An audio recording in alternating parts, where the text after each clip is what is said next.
Somewhere on your street this morning, a row of orange flowers opened along a fence line. By tonight, every one of them will be dead. They live for a single day.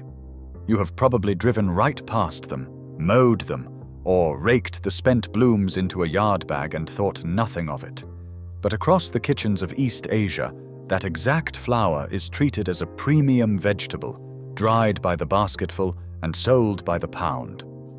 The unopened bud you stepped over carries more protein and more vitamin C than the green beans at the grocery store. And the orange pigment in those petals holds two specific compounds your aging eyes quietly need. So why does America rake it to the curb while half a continent drops it in the soup pot? Welcome to nature's lost vault. To understand that, you have to know what you are actually looking at. This is the orange daylily, Hemerocallis fulva. And despite the name, it is not a true lily at all. The word daylily comes from the ancient Greek for beautiful for a day, because each bloom opens at first light and is finished by dark, handing the display off to a fresh flower the very next morning. You have seen it 10,000 times, down in the ditches, around the mailbox of the old farmhouse, in the parking lot island that absolutely nobody waters. It asks for nothing, and it comes back every June without being asked. And here is something strange about all those sightings. You have not really seen 10,000 different daylilies. In a biological sense, you have seen the exact same one, over and over. The common orange daylily is what botanists call a sterile triploid. It almost never makes a seed. It cannot reproduce the ordinary way at all. Every plant along every roadside spread from a piece of root, and even a chunk the size of your thumb will grow into a full blooming clump. Which means every one of those patches got where it is because at some point in history, a person dug up a root and carried it there. That old clump by your grandmother's back step, the one budding again this year, may be a direct clone of a plant somebody set in the ground before the Civil War. In a way, it is an heirloom, passed hand to hand for 200 years, disguised as a roadside ornament. And nearly nobody who inherited it was ever told it was dinner. Here is the part that stops people cold. In China, those dried buds have a name of their own. Golden needles. They have been in the cooking pot for well over 1,000 years. If you have ever ordered real hot and sour soup, you have already eaten daylily and never knew it.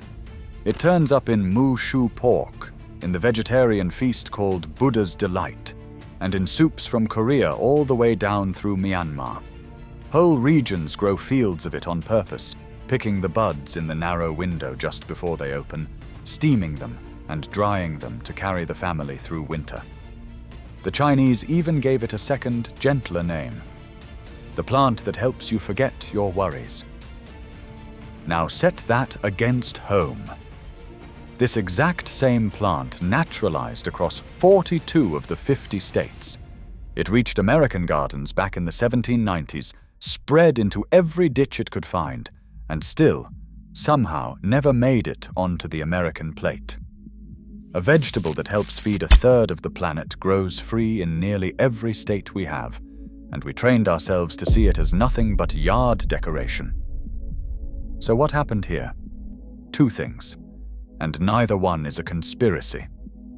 The first is a plain case of mistaken identity. Somewhere along the line, Americans picked up a rule that sounds perfectly responsible. Lilies are poison, leave them be. And that rule is not even wrong.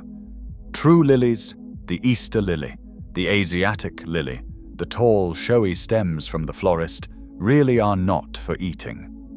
But the daylily is not one of them.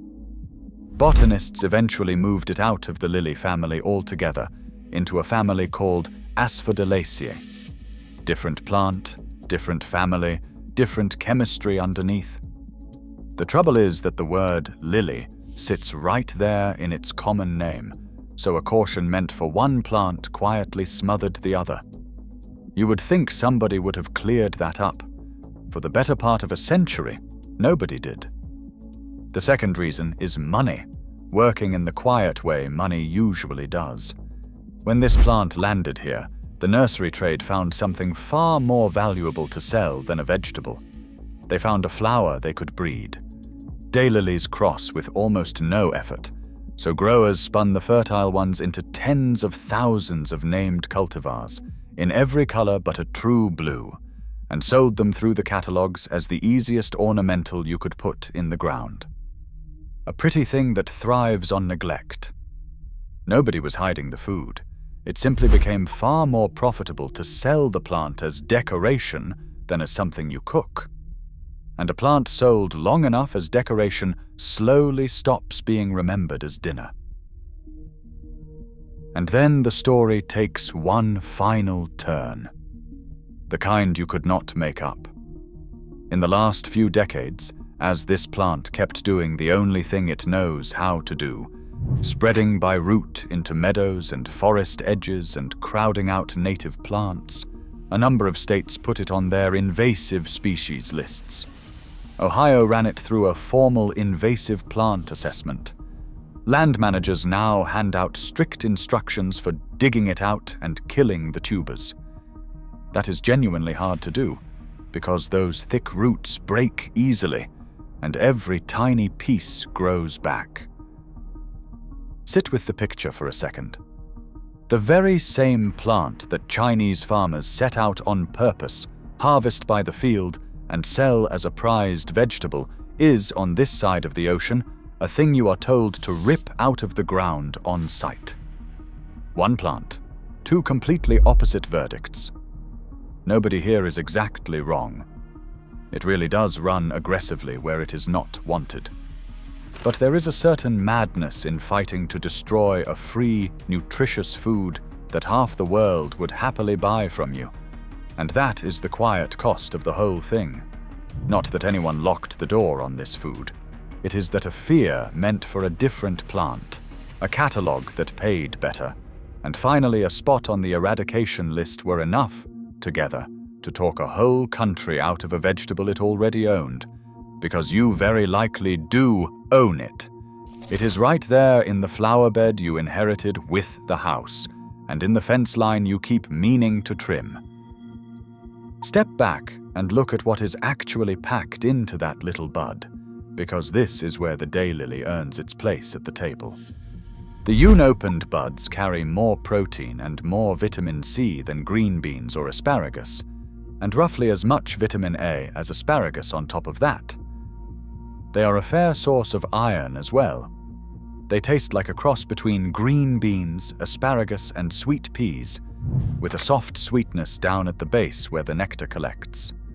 But the real prize, if you are past 60, is that orange color. It comes in large part from two carotenoids, lutein and zeaxanthin. And those two are worth understanding, because your own body cannot manufacture them. Not a single molecule. The only way they end up in you is through what you eat.